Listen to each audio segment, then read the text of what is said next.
Sally, congratulations on winning the Harvey Lee Outstanding Contribution to Broadcasting Award. How does it feel? It's lovely. I mean, it's great to be acknowledged. It's nice to, especially from the press, people who know a lot about the industry and a lot about broadcasting, to be thought of as being a worthy recipient of something like this. It's very nice. You have a storied career, and I wonder, what was your first reaction when you heard that you won this award for outstanding contribution? I guess the first thing is you think, oh, I must be getting old now, but it's nice actually, because it means you've had a consistent career. You've been turning out good material for a consistent period of time, and people have appreciated it. And it's nice to feel that you're still relevant in an industry that's very fast moving and predominantly orientated towards youth a lot of the time. And it's nice to feel that you can be my age and still producing material that people want to see. I mean, you mentioned it feels like it's an industry which is sort of leans more towards youth. Do you think that's changed much during the course of your career, or do you think it's got worse, or do you think it's about the same? I think it's about the same. I think we're always tempted to think that all the challenges are new, but there's always been challenges on every level, and I guess when I was younger, I was one of the new people who was a challenge to other people. People will always want the new, but it doesn't mean old people can produce the new, Well, that's it, isn't it? It's like there's the thought that only young people can produce new things, as opposed to people further on down the career. Yeah. And like winning an outstanding contribution award, does that give you confidence you're on the right track career-wise? No, I'm always paranoid. I'm always thinking, they must have offered it to about 5 other people first, and they all turned it down. So I'm here by default. But I guess it is an affirmation that you've been doing something right. I mean, even despite all the hits that you've had over the years and the successes, do you still worry sometimes when you're writing something, you're making something new, that if it's going to hit, if it's going to land? Always. I think you always, you never know when you're making a show how people are going to receive it. I mean, you always do your best. You always put 100% into everything.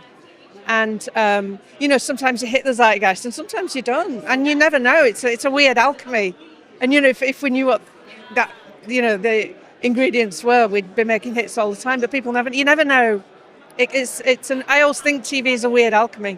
But, it's nice to feel I've had a few hits that have made them up. Just a few. And, of course, Riot Women was another one, sort of at the end of 2025. Yeah. How thrilled were you with the response to Riot Women? I was really thrilled. It seemed to go down really well, and we got such fantastic responses from the audience.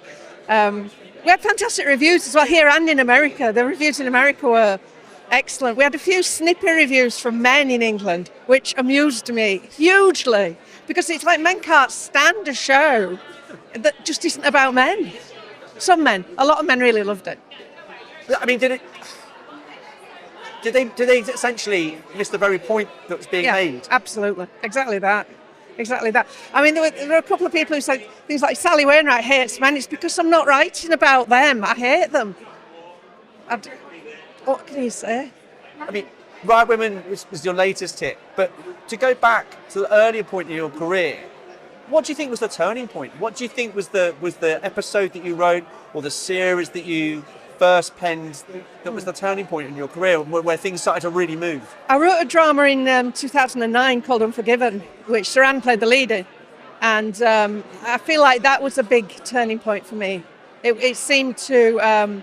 It was the first time I got. I think I won the RTS for that, and I think we won several other awards for it as well. And it just, for some reason, seemed to be a bit of a watershed moment for me. I'd been writing my own original material for about 10 years before that, at home with the Braithwaites, but that was, I think, where people really started to notice.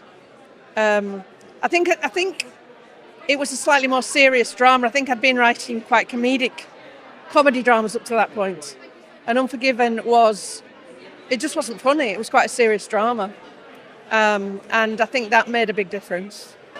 And you wrote for children's television and for the soaps as well early on in your career. Yeah.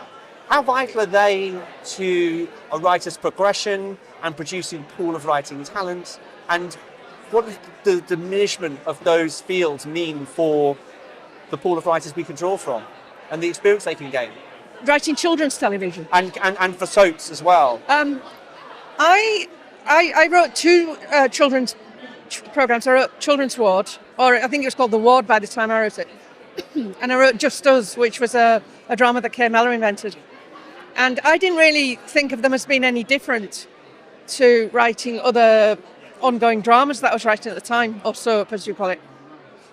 In that I thought I put my heart and soul into them. I made them just as detailed, and I put as much thought and commitment into writing them, because I think if you're asked to write an episode of something, it's your job to make it as good as it can be. And the fact that it was for children, it didn't. I wanted it to be really good, intelligent drama, and I think it's important to.